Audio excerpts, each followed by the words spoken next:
What's up guys, Daniel at dlifehd, and today we're doing something a little differently. Since this is mostly a game we play as a family, I'm gonna have my wife talk about it. With that said, make sure and follow her Instagram and YouTube channel at Solely Curious. Alright, off to you my dear. Hey Solely Curious at dlifehd here, and today we're talking about Game of Life 2 on iOS and Android.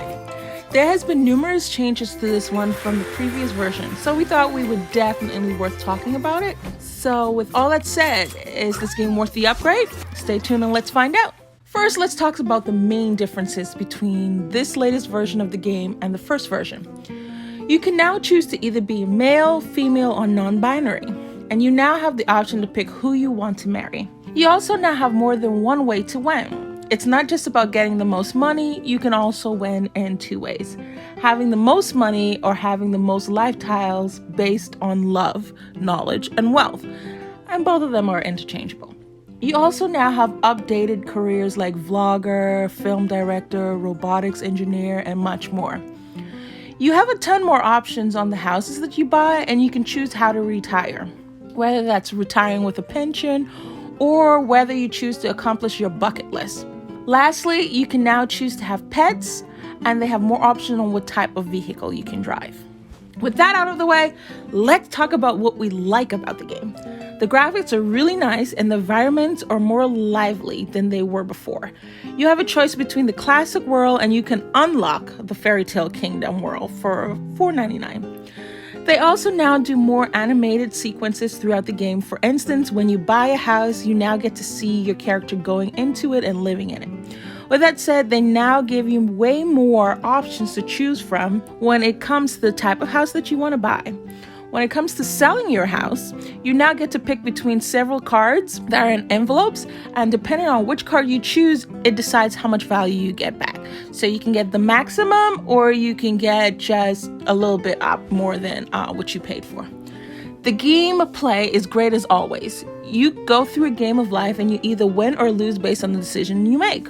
You start by either going to school or choosing a career outside of school. And when I say school, I mean college. After you graduate school, you get to choose a career. Funny thing is, if you have a master's degree, it automatically gives you a job of $100K or more. If only that were true in real life. You have a choice on whether to get married or remain single. You also have the option of either choosing to have kids or pets. I'm waiting for the plan update. That's a nice little twist compared to the last game. The more you play, the more puzzle pieces you collect, and when you collect puzzle pieces, it unlocks things like avatars, vehicles, clothing, and biopics.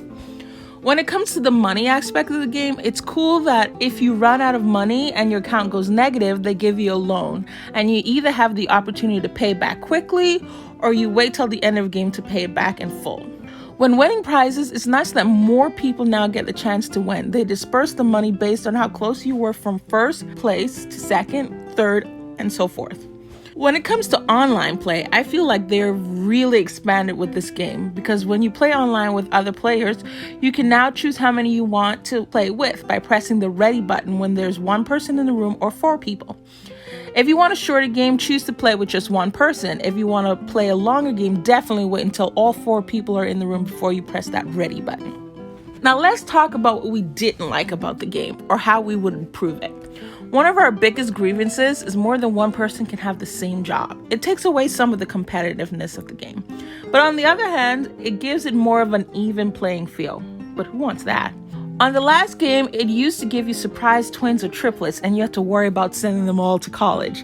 They unfortunately don't allow for this surprise anymore. When someone lands on a lucky number, the money now doesn't come from the bank itself, but comes from the players. I guess that's how taxes in the lottery works in real life.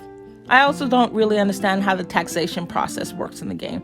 It only comes up when you land on a tax tile. All in all, this is a really good game for the whole family to enjoy. I know my family and I have really enjoyed playing it so far, and it's even great to play in single player mode as well. The quality of life improves largely outweigh the negative changes, and we think it's worth the $4.99 price tag on the App Store. With that said, this game is definitely dlifehd approved.